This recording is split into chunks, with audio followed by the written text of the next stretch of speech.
Olá, como vai? Seja bem-vindo, seja bem-vindo. A foto que a gente tem hoje no programa A História da Foto, ela é uma das expressões do pré-Segunda Guerra Mundial no Brasil. É Olga Benário Prestes, judia alemã, companheira esposa de Luiz Carlos Prestes, sendo introduzida numa sala para acompanhar um julgamento, o seu próprio julgamento. Seria isso, Luiz Carlos Azedo? Nós estamos aqui com o Luiz Carlos Azedo, faltou apresentar, nosso colunista do Correio Brasiliense e do Estado de Minas, que nos vai dar fazer suas considerações a respeito dessa foto. Ela foi presa em 36, né? Junto com Prestes. Depois da tentativa da intentona comunista. Da intentona, né? Ela é presa, o Azedo, num bairro da Zona Norte do Rio de Janeiro. Eles tinham alugado. No Meia, perto do Caxambi. E ali era uma situação já de desestruturação completa, né, do Partido Comunista. Ela é presa, depois ela é deportada para a Alemanha, ela já grávida, da Anita Prestes, né, que hoje é professora da Universidade Federal Fluminense, e tem um filho num campo de concentração que foi entregue para a irmã do Prestes. Lígia Prestes? Não foi entregue para a mãe. Para a mãe do Prestes. A irmã não, para a mãe. Foi entregue para a mãe do Prestes, depois de uma campanha internacional e tal. E depois ela foi mandada para o campo de concentração e foi morta na câmara de gás. Morreu jovem, 34 anos, por aí. E uma vida muito intensa. Ela era muito jovem quando aderiu à juventude comunista na Alemanha. Ela era judia alemã. Casou com um líder comunista chamado Otto Bauer. Foi presa com ele. Foi libertada. E depois ela organizou um assalto à prisão onde ele estava para resgatar ele. E aí eles fugiram para a União Soviética. Na União Soviética, ela se tornou oficial do Exército Vermelho, treinada para atuar como revolucionária, né? E se separa do Otto. Se separa do Otto, ou ele se separa dela, né? E aí, quando Prestes vai para Moscou e se prepara a volta dele para o Brasil, ela é escalada para acompanhar o Prestes, para fazer uma espécie de segurança dele, porque ela tinha formação militar também, né? E era um casal assim exótico, porque ela era alta e ele é baixinho, né? E era baixinho, né? Então era um casal assim que chamava muita atenção. E eles têm um romance, porque foi uma viagem, uma volta ao mundo. Até passar pelos Estados Unidos, eles passaram para despistar os serviços de informação, de inteligência, e eles estavam vindo para o Brasil. O Prestes era uma pessoa muito conhecida, ele era uma liderança que era perseguida, né, que tinha renome internacional. E nessa época ele já era do birô da Internacional Comunista, junto com outros, com Togliatti, com Dolores Ibarruri, a espanhola, né, Maurice Torré, lá da França, outros líderes comunistas importantes. E aí, na viagem, eles se apaixonam, né? Detalhe, o Prestes era virgem quando conheceu a Olga, né? Eles se apaixonam, vem para o Brasil. Aí acontece o movimento de 35, deu tudo errado, eles vão para a clandestinidade e acabam presos. Uma observação rápida. Aí começa... Quem leva o Prestes ao comunismo?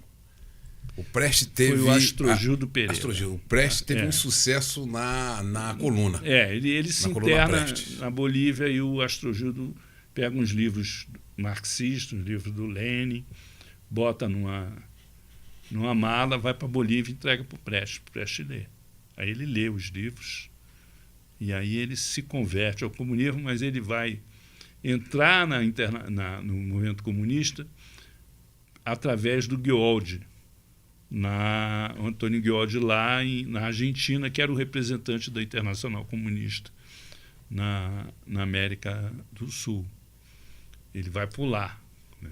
Quando ele volta, ele já volta uma personalidade da cúpula, né, da Internacional Comunista. E aí ela é presa. E é presa e deportada junto com o Berger e a mulher do Berger. O Berger, que era um alemão, que também tinham vindo para o Brasil. Nessa história tem um personagem pouco conhecido, que é muito importante, tudo que aconteceu. Chama-se Johnny de Graeff. O nome de guerra dele era Arthur Evert. Quem era o Johnny de Graeff? Era um alemão que tinha sido espartaquista, foi preso, depois foi para a União Soviética, se tornou oficial do Exército Vermelho, destacado para atuar na Internacional Comunista como a Olga.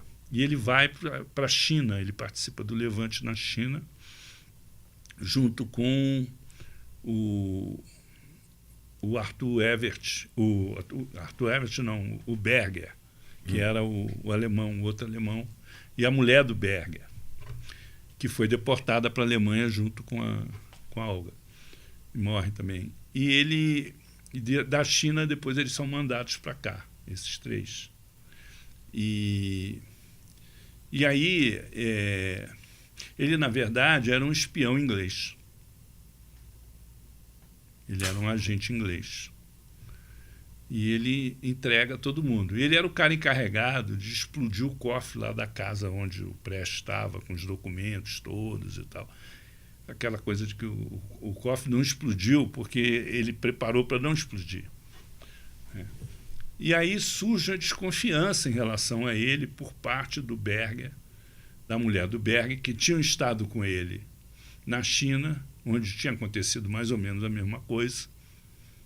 A conspiração foi descoberta e eles chegam à conclusão de que ele era agente.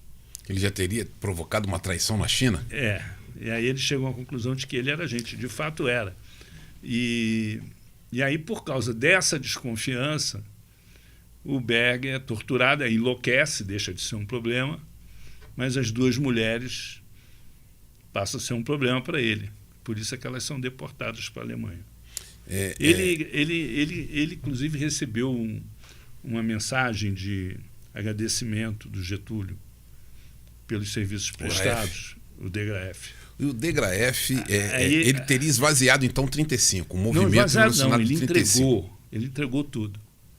E houve uma confusão, se achando que a namorada do secretário... A Elza Fernandes, que era a mulher do Miranda, era atribuída a ela a responsabilidade pela prisão do Prestes. E ela teria sido executada por isso? Ela foi executada por causa disso. Por uns malucos lá, com conhecimento do Prestes, que era o secretariado do Bangu, que era um dos dirigentes na época, que tinham sobrado, né, das prisões e tal. Mas não, a traição foi do de Graeff. A prisão foi do de Graeff, que era o Arthur Evert, que não se desconfiava dele. Mas depois os fatos revelam que esses três chegaram à conclusão de que ele era o responsável pelas quedas. E aí o que acontece é que um é torturado até enlouquecer e as duas são mandadas para um campo de concentração na Alemanha. Eu, pessoalmente, acho que a causa de terem mandado para o campo de concentração foi para manter a cobertura do Johnny de Graeff. Porque ele sai depois daqui e vai para Buenos Aires. E lá em Buenos Aires ele continua fornecendo informação. Aí a mulher dele, que era alemã, né, desconfia. Porque tinha estado com ele na China, tinha estado com ele no Brasil, desconfia dele também. Ele mata a mulher. Mata e enterra a mulher. Ele termina a vida no Canadá, espionando o transporte, né, no porto para os ingleses na guerra. Ele termina... E tem um livro publicado aqui, que é o livro de memória dele. Isso tudo é ele que conta. Num livro chamado Johnny de Graeff. Ele conta? Ele conta num livro. Esse livro é publicado no Brasil. Essa causa do... E o cara que era o chefe do serviço de inteligência britânico no Brasil, não lembro o nome dele, era o presidente da Light, que é onde funcionava o escritório Light do M16. A Light Companhia de Luz, no Rio de Janeiro. Isso. Era lá que funcionava o... Azedo, o Luiz Carlos Prestes, ele pode se dizer um perseguido por Getúlio, né? Ele ficou 9 anos preso, né? No entanto, ele apoia Getúlio em determinados momentos. Ele não tem um rancor contra a figura do Getúlio. Em determinados momentos em que a política dos dois se cruzam. Mais ou menos. Em 1945, ele apoia Getúlio, né? Porque, na verdade, houve uma mudança política. Os comunistas passam a defender a entrada do Brasil na guerra contra o Eixo. O Getúlio acaba... Se aliam à ala americanista do governo Vargas, que era Oswaldo Aranha e Amaral Peixoto, que lutavam... Amaral Peixoto, genro de Getúlio Vargas. Genro de Getúlio Vargas. Eles eram americanistas. Defendiam que o Brasil entrasse na guerra contra o Eixo. E aí, inclusive, são voluntários na FEB. O Malina, por exemplo, Salomão Malina, voluntário na FEB. Muitos comunistas foram voluntários na FEB. E aí eles... Por isso, inclusive, ela é dissolvida quando eles voltam. A FEB é desmobilizada, porque ia ser um problema a mais, né? Dentro das Forças Armadas. Os caras chegaram tudo cheio de medalha. Armado, inclusive, estava proibido as pessoas, aqueles ex-combatentes, andarem fardados pela cidade do Rio de Janeiro depois da guerra. O Malina tinha cruz de combate de primeira classe, a maior condecoração do Exército Brasileiro, é a Lloyd Montez. Aí toda vez que vinha um negócio, você caçava a medalha dele, depois tinha que devolver. A promoção dele a capitão saiu 2 dias antes dele morrer. Mas sim, continue, você então, dizendo então 45. Aí ele apoia o Getúlio, né, contra a UDN, né, havia aquele... Aí surge aquele queremismo, né, constituinte com Getúlio e tal, mas não tinha correlação de força. A democratização, né, do Ocidente inteiro e a luta pela democracia no Brasil não permitia que aquilo acontecesse, né? Mas quando Getúlio volta ao poder, os comunistas... 50. Os comunistas não apoiam ele, porque logo depois o partido da eleição do Dutra, o partido... 46, 47, o partido perde o registro. Aí vai para um processo de radicalização, e quando Getúlio é eleito em 54, a política dos comunistas era de ser... Eleito em 50. Eleito em 50. A política de... Eleito em 50, a política dos comunistas é fazer oposição a tudo. Eles faziam oposição até aos sindicatos dos trabalhistas, entendeu? Era um radicalismo danado. E aí... Prestes, de certa maneira, estava envolvido diretamente nisso. Esse negócio foi tão sério que, quando Getúlio se matou, o povo saiu tocando fogo, quebrando Cidade do Rio de Janeiro. Os jornais do comunista foram atacados, foram empastelados pelo povo, porque fazia oposição feroz ao Getúlio, tanto quanto a UDN fazia. E o jornal de Lacerda também, né? Também. Aí depois mudou, essa política mudou com a morte do Getúlio, depois aí já na campanha do Juscelino, aí você já tem uma aliança PSD, PTB, PCB. PCB dá sustentação a Juscelino. A Juscelino, após Juscelino e tal. Mas voltando lá para a Olga, né? Na minha avaliação, a causa principal dela ter sido mandada para a Alemanha não foi só... Você tinha, óbvio, ali o Filito Miller, que era um fascistão, né? Que depois depois virou senador. Era o diretor da polícia. Era o chefe da polícia, né? Depois virou senador, presidente do Senado. Você tinha o Góes Monteiro, que era simpatizante do Eixo, né? O próprio Dutra também foi simpatizante do Eixo. Então você Cordeiro tinha de Farias. Um setor do militar que gostaria que o Brasil tivesse aderido ao Eixo, ao Japão, Itália, Alemanha, que tinha fascínio pela Alemanha e pelo fascismo, principalmente depois de 1937, né? Mas não acredito que a causa do Getúlio ter autorizado isso tenha sido essa, não. Eu acho que foi pedido dos ingleses. Dos ingleses? Para proteger o agente. Tanto é que o barco que leva Olga Benário para a Alemanha, ele passa na Inglaterra e os ingleses, o governo inglês impede que os comunistas ingleses resgatem a Olga Benário. E ela continua no barco, então, para ser entregue ao governo alemão. E quando ela chega, a Gestapo já estava esperando lá. Ela no porto. Porque ela era testemunha da traição do Johnny de Graeff, do Arthur Evert. Ele era um agente. Agora, se você pega a vida do cara, a vida de revolucionário. Você pega a vida presente dele, em vários combates. Tudo. Entendeu? Foi espartaquista, teve preso, em campos de concentração, é um negócio impressionante. Mas quando ele foi preso a primeira vez, na Alemanha, ele se ofereceu para ser... Procurou os ingleses, querendo passar para o outro lado.